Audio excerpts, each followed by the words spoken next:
Thank you, Nicoline. So while we wait for Andre to go back, I'm happy to welcome you to this IPSOS Insights session. So we'll talk about that today. When you decide to do a piece of research, it's because you have a business decision to make, and it's important to keep in mind that to get solid results supporting the right decision, it requires quality in every phase of the research process. So I'm happy that there's now again an increased focus and interest in research and data quality.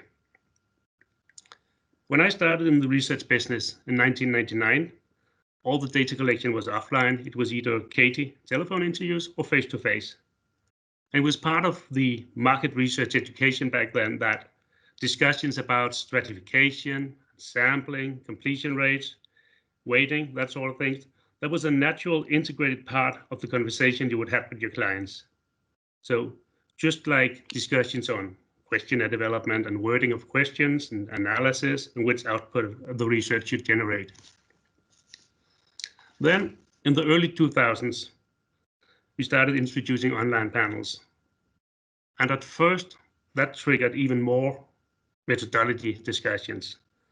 And online results, they were always compared to and validated against the offline results, which were considered to be the truth.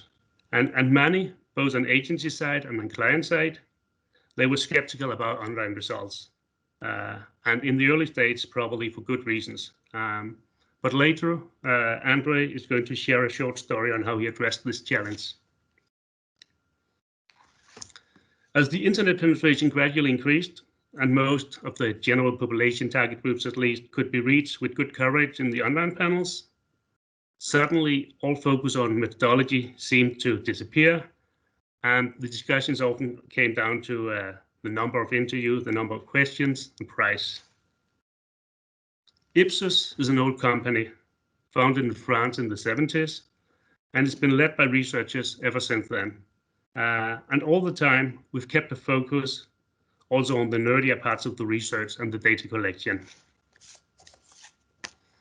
And that's why we're thrilled to experience this new trend, where we see that many research buyers and users pay great attention to the methodological and the technical details and have opinions on and questions to sample quality and weighting, etc. So for us market researchers with a passion for methodology details and for the craftsmanship of market research, it's a pleasure to work with clients who have high expectations also in this area. And now it's a pleasure for me to introduce our global head of IPSOS Digital and IPSOS Server, Andre Postoaka. And I'm not sure if you managed to join us again, Andre. Yes, I did. Thank you Perfect. very much, Alan. So being in charge of digital expects to have a good internet connection, which I apparently don't have for the last couple of days. I apologize for that. We can go to the next slide, Nicolina. I think it's good that you keep the presentation, Nicolina. It will be easier. Can you hear me well? Yes, we hear you loud and clear. Okay, perfect. Can we go to the next slide? So basically, as Alan was saying, I wanted to share a little bit of a story that we did some 2 decades ago. When we started with the online in end of '99, beginning of 2000, the big question and the big focus was basically to prove that online was as good as offline. So what we did was quite an ambitious project. We basically took a lot of offline studies and replicated them and did them online, with the hope that that we will get the same results. And at the end of the day, we realized that well, we didn't get the same results, but we got something right, which was the business decision. So out of 186 projects that we parallel tested in 2000, 2001, 183 of them would have taken the same business decision. And but if you were looking at the numbers were all over the place. There were big differences, and there were things that that were not necessarily perfectly aligned, to say the least. But the business decision was perfectly aligned. And that actually made us feel comfortable that moving to online was something that will give the same quality, and we will learn how to master it. When we look at quality in general, we speak about quality, and in many cases we think about the respondent, the quality of the respondent. But actually the whole process, the whole research flow is about quality. Understanding properly the client objectives, designing the study correctly, asking the right questions, of course, having the right respondents answering, but analyzing, building the insight, and building actions. Everything is about quality. And if you get the respondents perfectly, but you have a really bad questionnaire, that won't help you much. If you have the really good questionnaire, but you don't have the right respondent answering, won't help you much at the end of it. So it's only when all those pieces together work together that we really get quality. Can you go to the next slide? And when we speak about quality, that's also one of the reasons. If you look at ad hoc research versus products, that's also one of the reasons that we look in building products whenever we can. Of course, a majority of our business is ad hoc because the problems and the issues are very specific. But when you are able to build products, or when you are able to even kind of productify some of the research that you have, you get a lot of advantages. And the advantages, if we look at it, are we can go to the next slide, Nicolina. Are first of all, you are able to benchmark. So you are able to compare, because a lot of the questions are about comparing this test with previous tests, comparing this concept with previous concepts. Better validate questions. Nicolina, I think we can just go through all of them, and I will speak to them. Better validate the questions. Make sure that this is the best way of asking the question that we're using. And sometimes we are changing that. Sometimes we are adapting, even with the risk of losing benchmark and back traceability. If we feel that the question can be improved, we can take a stand and say, let's make an improvement, even with a loss of benchmark data. Adapted reporting. Of course, you build expertise, you build people that understand that specific knowledge. And once again, don't see this only as a product. You can also see it as a solution, which also is an advantage that you can reutilize, you can rethink. The same questions can become stable questions in a way of understanding consumers.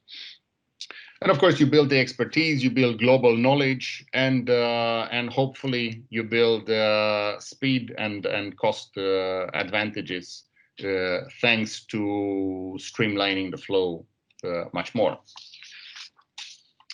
If we look at, we can go to the next.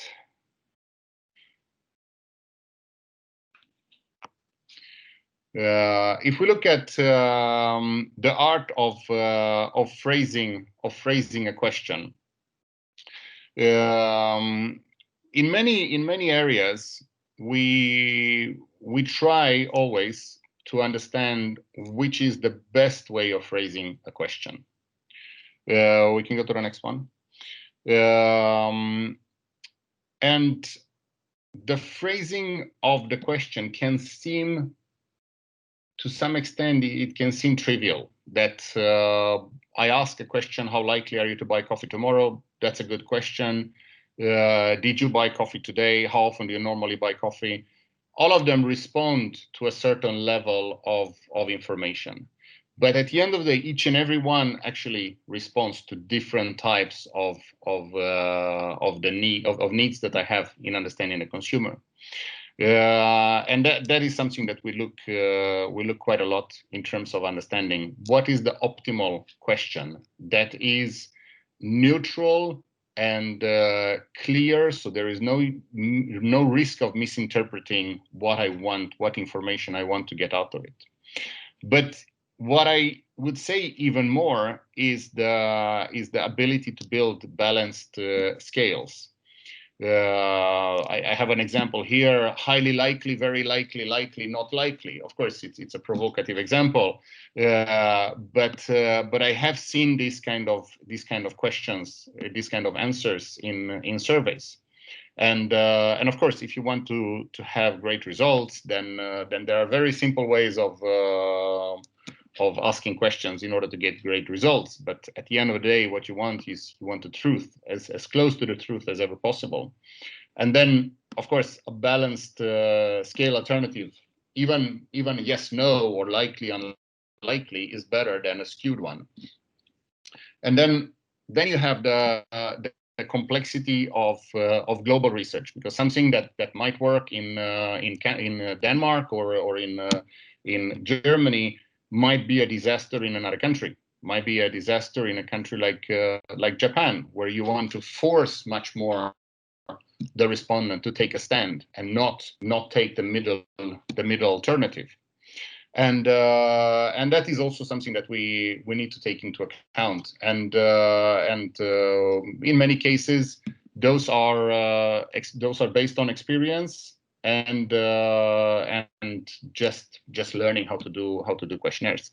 And of course, there is a flavor. I mean, I've seen researchers who do not like to have neither nor in their questionnaires, and I've seen researchers that absolutely love it, because they say, well, I don't want to force the respondent if I don't need to. If they are undecided, I want to understand that level of undecision. Can you go to the next?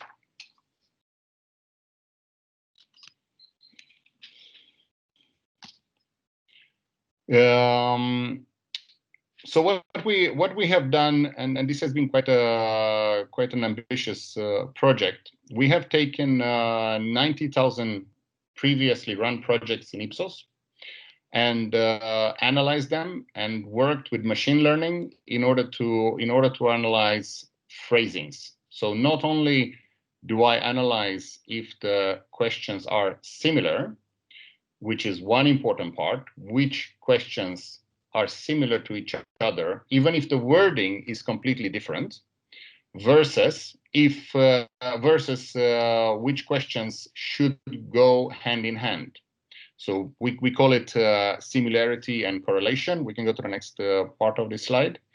So the 90,000 projects, we analyze the similarity and then the correlation. So which questions are similar to each other, and then analyze which are the best questions in order to see, even blacklist some questions that are not correct, not good, and misleading questions. Make sure that we never see them in our studies, and then correlation, understand which other questions go hand in hand with the ones that you have already chosen, but also which of the questions you have chosen might not be necessary, because you are already asking pretty much the same thing. So it's both from a perspective of understanding what am I missing and I should add those questions, and also from the perspective of understanding where you are over asking too much. It's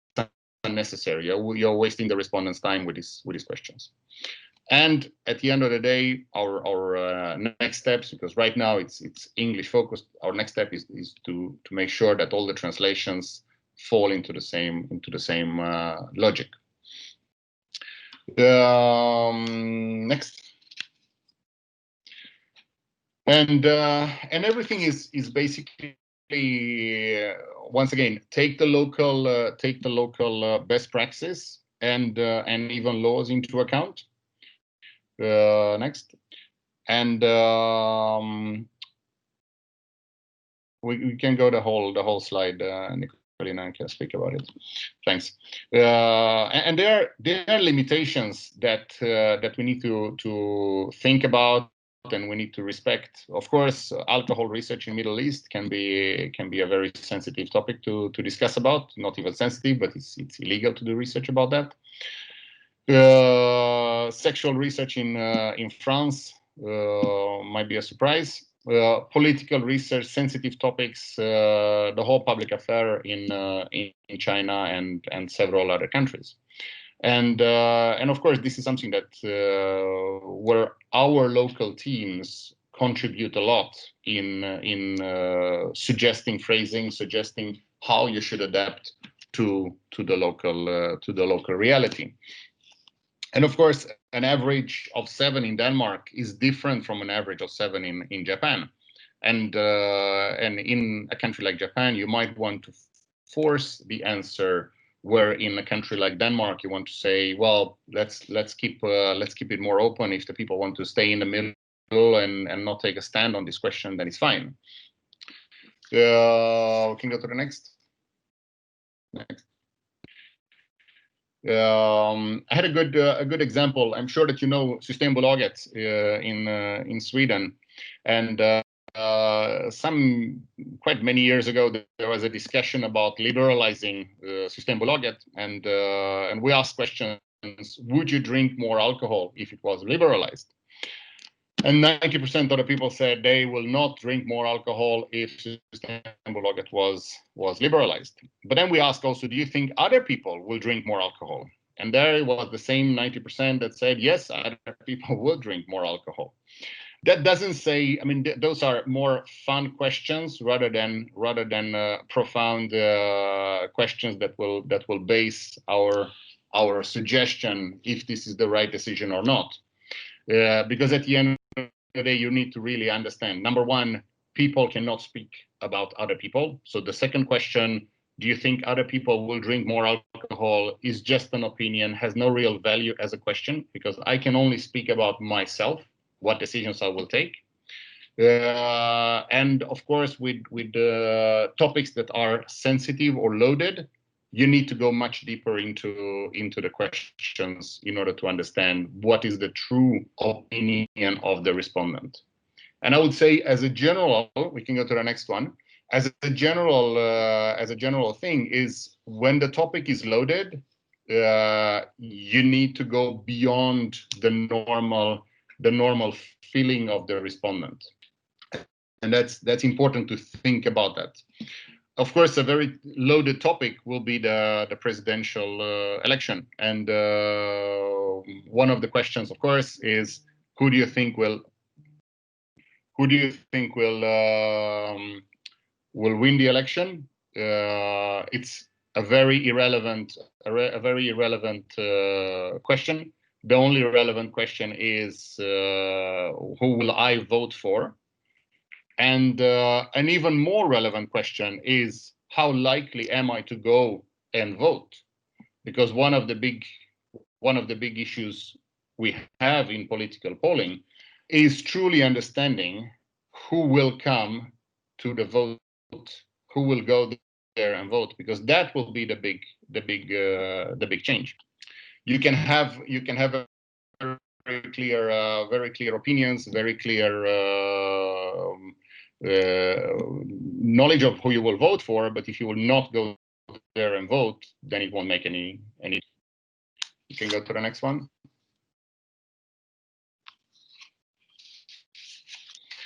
And also 20% of the people that will vote will decide who they will vote for on the day of the election. And I take political polling as an interesting part, because we learn a lot from political polling, and we spend a lot of time, a lot of energy in doing. We do between 15 and 20 elections per year, and we learn a lot from those elections that apply on the normal consumer. We learn a lot from how we sample correctly. We learn a lot from when do I decide, how much do I decide on the day of the election, and how am I deciding in front of the shelf, and how much am I changing my opinion in front of the shelf. And that's the kind of thing when different service lines are cross helping each other. So political research will help innovation or creative excellence in their way of asking questions and thinking about how the consumer is reacting, because we are consumers both when we speak about political decisions, and we are consumers in front of the shelf buying whatever we buy, a bread. Can go to the next.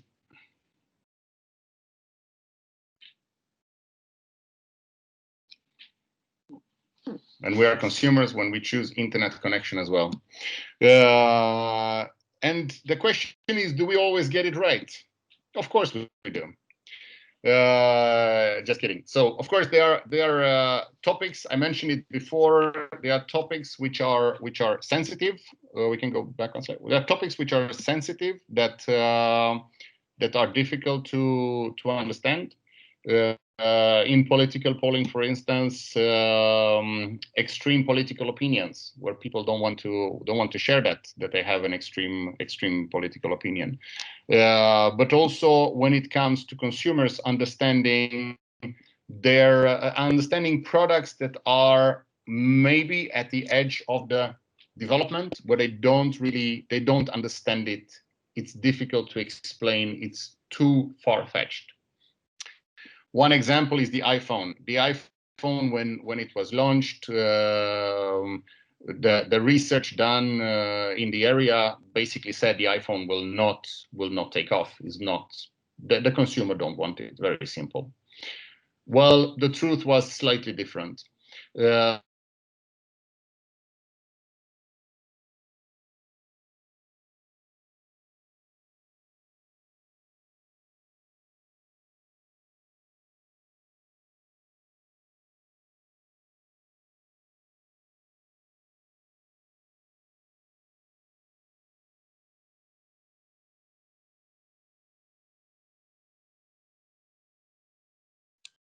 The same.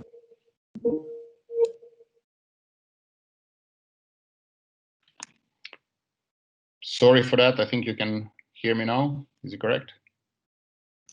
Yes, you're back, Andre. That's good. Okay. All right. So the first SMS took 10 years before it started, and even at that time it was extremely slow, and nobody could understand what should I do with why should I text when I can pick up the phone and call people. So it's always the case of understanding how far-fetched is the concept, how far-fetched is what I'm asking the respondent. Can they really put themselves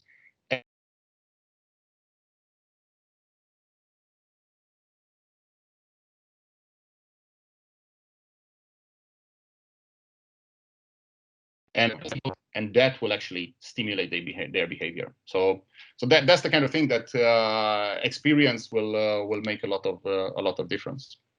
We can go to the next slide. Can take next. Thank you. So if we look at the studies, so we do research in about 140 countries around the world. Offline, online, mobile, yeah, quite a diverse area, and everything is about finding the respondent in those countries, and of course finding the true respondent that will be honest, that will be engaged, that will look at the questions and really answer honestly our questions. And that is, of course, one part is make sure that you are available on the medium that the respondent expects you. A lot of people, of course, are answering the questionnaires on a mobile phone. Nothing new with that.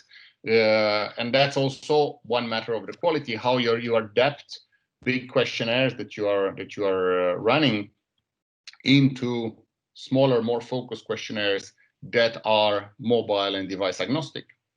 And that's easier said than done, because in many cases you want to have a lot of questions asked in order to get a holistic view of the respondent, and that puts a lot of limitations on the device, because optimally we would like to stay on a less than 20-minute questionnaire. In reality, most of the questionnaires are that, but they are also bigger studies, and some are really monstrous studies. So, and there comes the experience in, can we split it, can we take it down, can we do it differently in order to adapt to the respondent. Can you go to the next?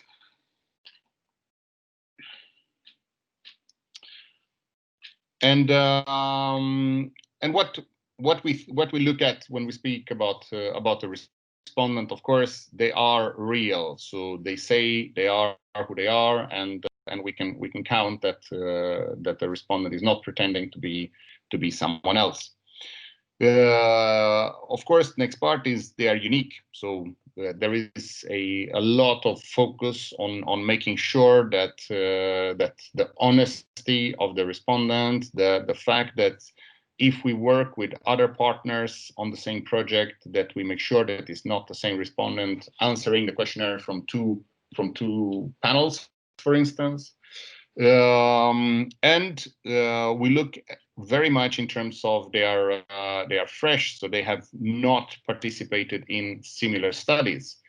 And this is a challenge, because we want to make sure that if you do a test, a UNA about coffee brands, it is a disaster if you have been exposed to another UNA study about coffee yesterday, because then you would know all the brands, and your answer are pretty worthless. But most of all, what we want is to make sure that the respondent is engaged. So the engagement of the respondent, that they take the study seriously, is highly relevant. And there are a lot of ways. We can go to the next one. There are a lot of ways of understanding the engagement of the respondent. Number one is to look at the speed that they are taking the study. If they are straight lining, if they are basically just filling it in from up to down and without thinking about the answers. There are numerous, hundreds of ways of analyzing the data in real time, flagging the respondents, and being hard on the fact that we need high quality sample, because in many situations we do studies that are big. You would have 1,000, 2,000 respondents, but there are a lot of studies where you have only 200 respondents. And of course, the impact of one wrong respondent on 1,000 study, it's one thing. One wrong respondent on 100 studies is a completely other reality.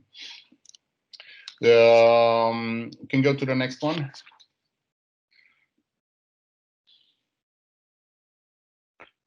So one of the funny realities that we have in today's world, I don't know how many of you have heard about click farms. So click farms is basically people. It started about, I don't know, maybe 10, maybe even 15 years ago, when people were looking to have a lot of likes. So you would have people that would want likes on their profile, will want ads to be appreciated, and so on. And then you ended up quite quickly people buying these clicks, and the click farms, and this has been cleaned up much more. But those people, we have seen some of the click farms looking into market research as a way of generating income. and basically going in, pretending that they are a young 22-year-old in the US and filling in questionnaires. This is of course a disaster, because number one, they are mainly those click farms. You will find them in China, in India, in Africa mainly, and they will. This is a big war that we are fighting in terms of quality. How do we make sure that we detect? How do we make sure that we check from a technical perspective, from an answering pattern perspective? How do we make sure that we detect those that are not true respondents? So that's one part, the click farms, and then the bots that I had shortly on the previous one is basically even worse, but probably easier to detect from many perspectives when you have bots answering questions. And there are some quite smart bots that will even time delay the answer between questions and so on. So this is our day-by-day reality that we are fighting in order to really get true quality and true respondents answering our studies. We can I think we can jump the next slide. So I'll just show you a couple of ways that we are looking in terms of finding either bots or click farms. We look a lot on the pattern of the questions. So are you contradicting? We're putting, for instance, same questions at the beginning and at the end of the questionnaire, but inverse the scale. So are you contradicting yourself? Are you overqualifying on certain questions? And as soon as we have even we suspect the least of a bad quality, we take that respondent out and just erase them from the data set, monitor them, and make sure that we prefer to take out a questionable respondent than to keep it in. So there is quite a lot of automatic deletion of respondents happening there. Can you go to the next one?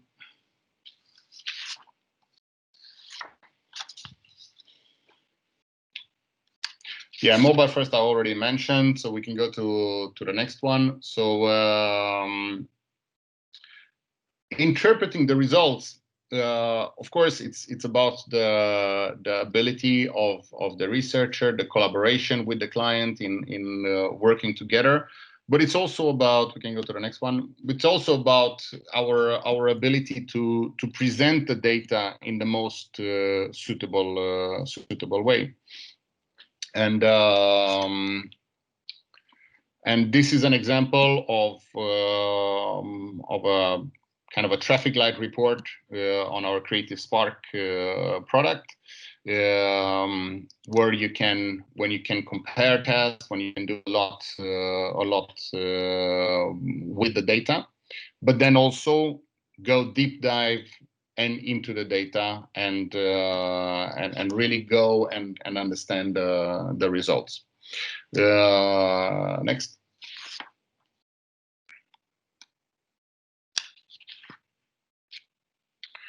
This is another one which where we take facial coding. So we analyze the face of the respondent when they see the commercial, and which are the emotions that are provoked on this. And this is, by the way, this is one way of also validating the quality of the respondents, to look at their face, to record their face and see, are they real? Are they engaged? Are they who they pretend they are? They say that they are a 25-year-old male, but I see from the recording that it's a 50-year-old woman. So this kind of techniques can help us improve the quality. You can jump. Next.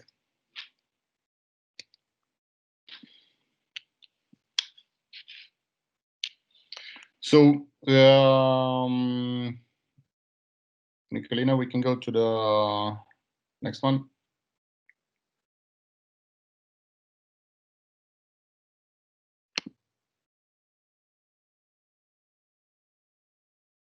Can you still hear me? Yes, we hear you, Andre. Okay. The slide. Oh, perfect. This one. Thank you very much. So I'll give another little story. When the stars are aligned. So basically, when we get things done and we look at the data. We had an example of analyzing something that is quite a standard product on the market, and where the main commercial and the main communication was basically about cleaning. And this was many years ago, and what you see is analyzing of the negatives that the respondents are saying, and you would see that, well, actually there are other drivers in this in the consumer's mind that can be explored. So, for instance, the flavor, the smell of the product. Can you find other drivers that will change your positioning?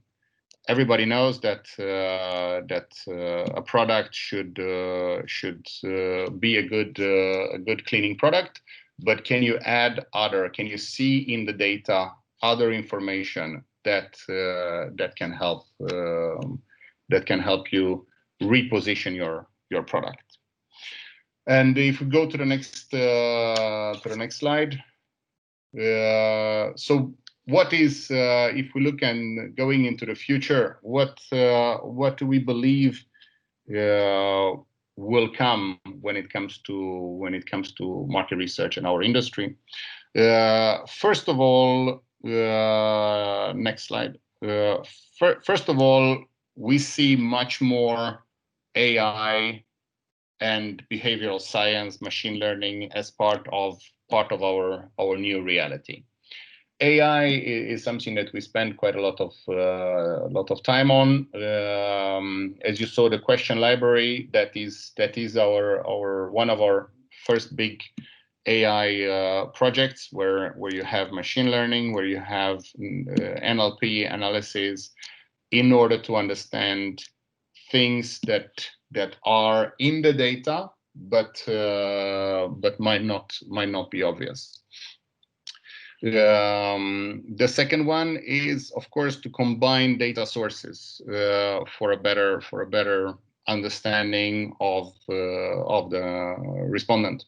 One of the areas we acquired a company called Synthesio 2 years ago, and they are listening to 1 million sources, and buying, for instance, all the Twitter feeds, Facebook public data, and so on, and that's also an enormous amount of data that tells us one part of the story.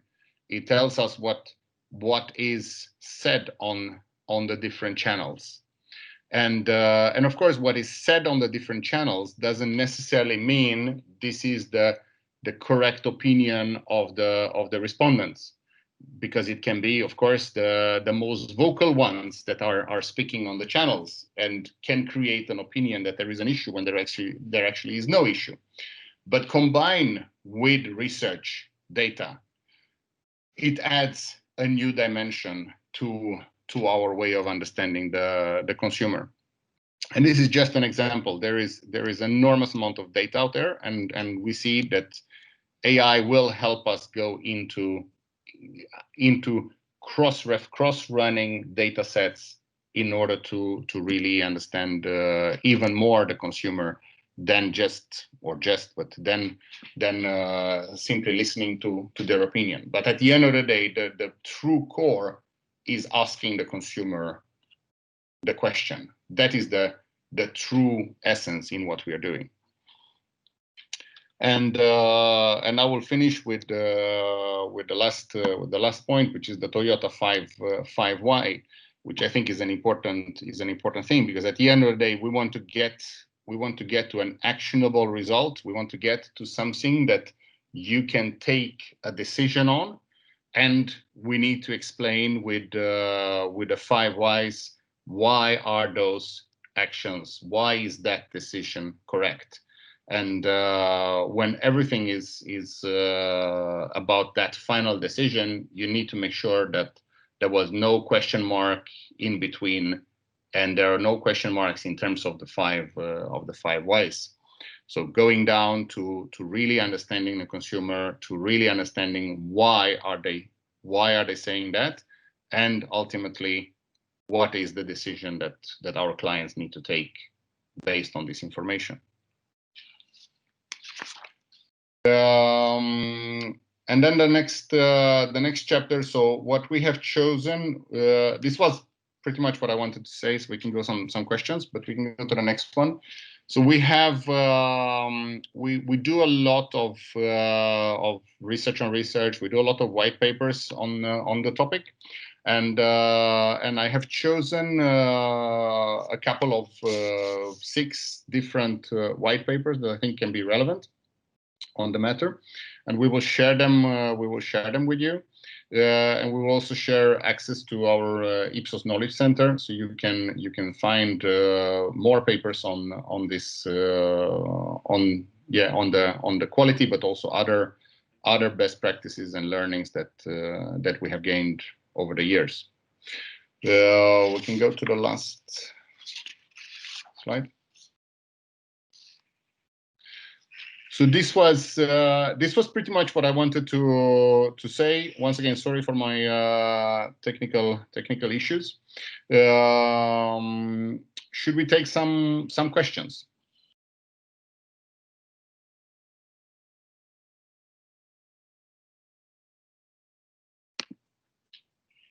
Can you hear me? Yes, we can hear you. Okay. I have one question from the about the balanced scales and how we are against it. But I have one question concerning satisfaction scales. So sometimes in satisfaction, it is that the dissatisfied is very low, and we may need to break down the satisfied more to really get the extent. Does that make sense? So are there any cases that imbalance scales maybe are desired or are okay? Sorry, once again. So the question is, if you have the satisfaction scores, and yes, and you are basically and you're basically not getting sufficient spread over the answers, or what is the question? Yes. So let's say that, for example, for satisfaction, I may need to go to extremely satisfied, very satisfied, satisfied, and then they're not satisfied, which is totally imbalanced.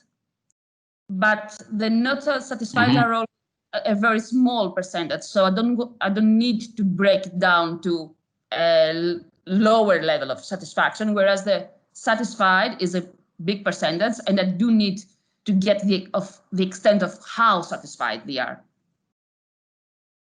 Yeah, sure. So I mean, you can have a situation that you have a 10 grade scale, but actually you are analyzing 10, 9, top 3 box, so 8, 9, 10 as 1, and then the rest you 7 down, you realize you regard it as dissatisfied.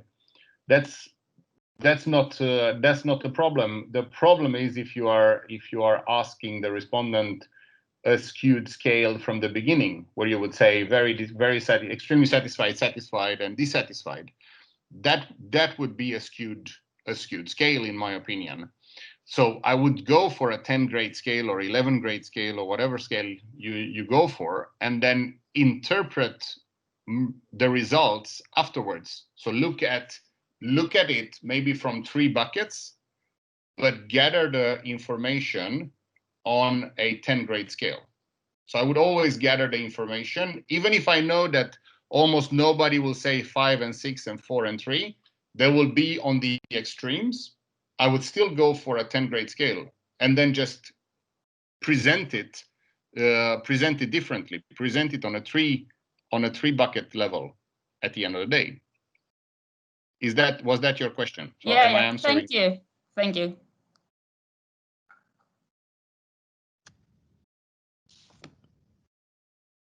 Hi, do you hear me? Perfectly. Perfect. I have another question. So I noticed that that you mentioned that, for example, the uses of scales are different compared to from country to country. But what about the way we translate the different questions in the questionnaire? Do you have any experience with some questions or some items that are more difficult to translate directly, for example, from English to Chinese, due to different perception of what a specific word means, and how do you cope with that? So I would not say that I have an experience on the translation per se, but I have an experience on the importance of the right translation, and we have seen cases, for instance, where we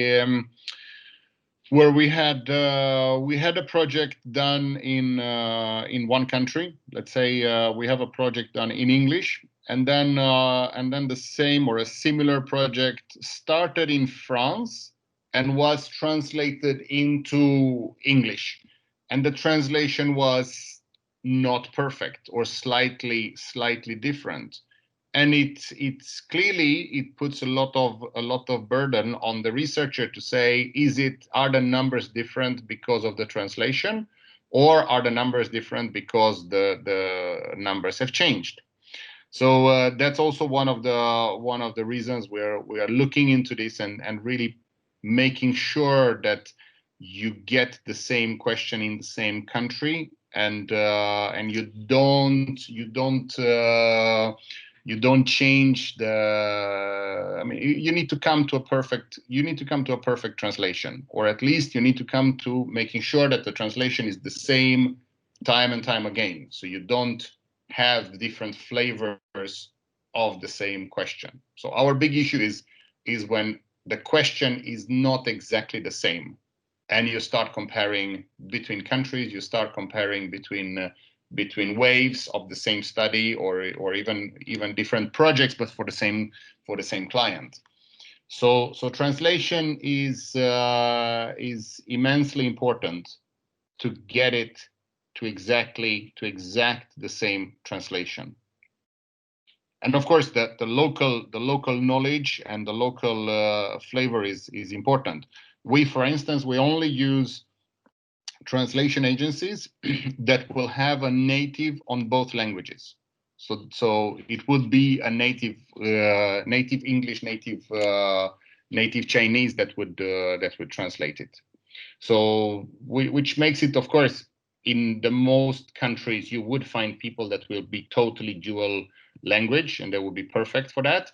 And of course, in some cases you will not have it, and we rely also on the local teams to put the flavor on the questionnaire, and in some cases, quite rare, but it happens that you need to translate into another language. So let's say that you want to go from French to or let's take something else. Let's take, you want to go from Danish to Romanian. Okay, and maybe that is a difficult one to find easily. So you would go middle step English. So you would translate from Danish to English, English to Romanian. Okay, that's not an optimal way of translating. It can work, but is not what you want to do. So as much as possible, you want to have translators that fully understand both languages and have a market research knowledge.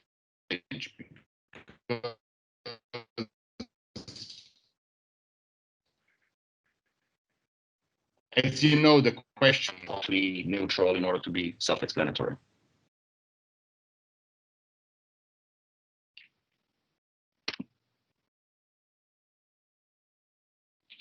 Any other questions? Yes, hi, Andre. Thank you very much for a very interesting presentation.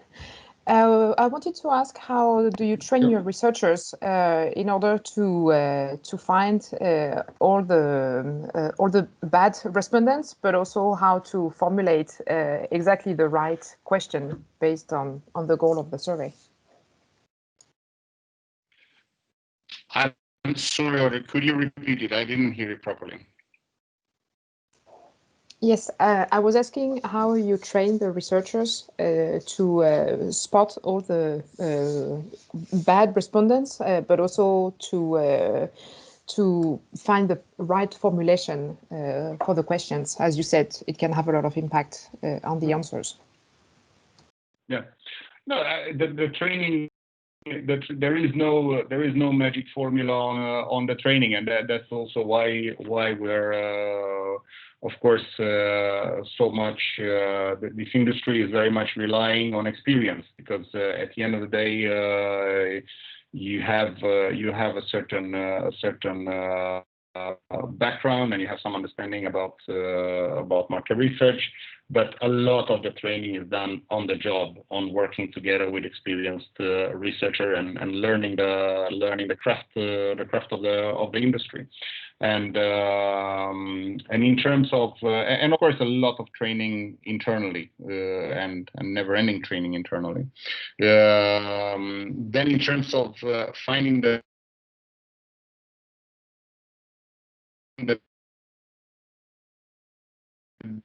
bad that you find bad respondents is in the open ends.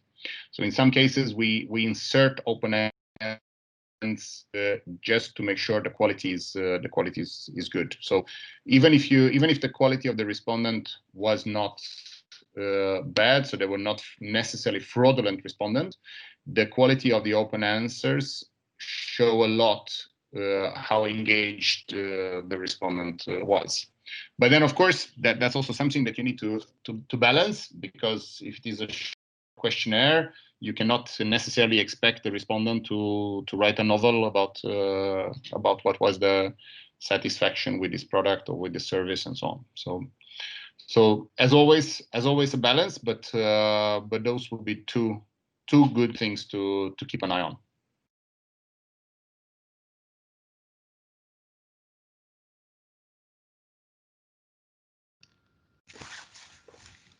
Any more questions? And if you want, you can also just write your question in the message section and in the chat, and we'll be happy to answer. Yes, I have one question. Hello. So we've all been exposed almost every day on the internet to these "I am not a robot" modules to check that we are actually humans and not bots. Is it something that that is implemented within the surveys when you actually think that a respondent could be a bot? Yeah, but it has no value, to be honest. So it's the good bots are going through the CAPTCHA. So I mean they are so self-learning, so they would understand the wording, they would understand if it is a plane that you are seeing, they would do. So I mean the really good bots are going past the CAPTCHA, which is a problem. So, but yes, it's one way of doing it, not unfortunately a very efficient way. So there are some logical CAPTCHA that can be a little bit better, but even those are too weak to really rely on that this would solve the problem. So actually, the big issue is that there is no one solution to everything. The video camera would probably be the one solution, but that brings so much complexity in terms of people not wanting to switch on the camera and all that. But apart from that, you need to work with multiple solutions in order to detect the fraudulence. And probably one of, I mean, we have, for instance, we keep the respondents that we recruit, we keep them in kind of a testing phase where we give them fake surveys up to 30 days before we really start exposing them to real studies. And that's the kind of thing to do, because you find the ones that are not interested through this process. But yeah, no silver bullet, unfortunately. At least not that we have found a silver bullet.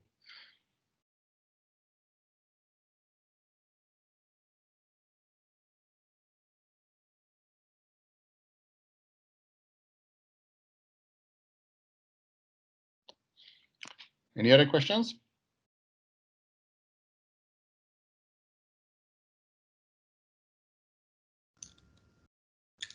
It seems that was the question we had, Andre. So thank you very much. And this is spot on 1 hour. It's 10 o'clock exactly. So thank you very much for the presentation, Andre, and thank you very much everybody for joining. And hope to see you on our next webinar, as you can see on October 29th. So thank you very much, and good luck, everybody.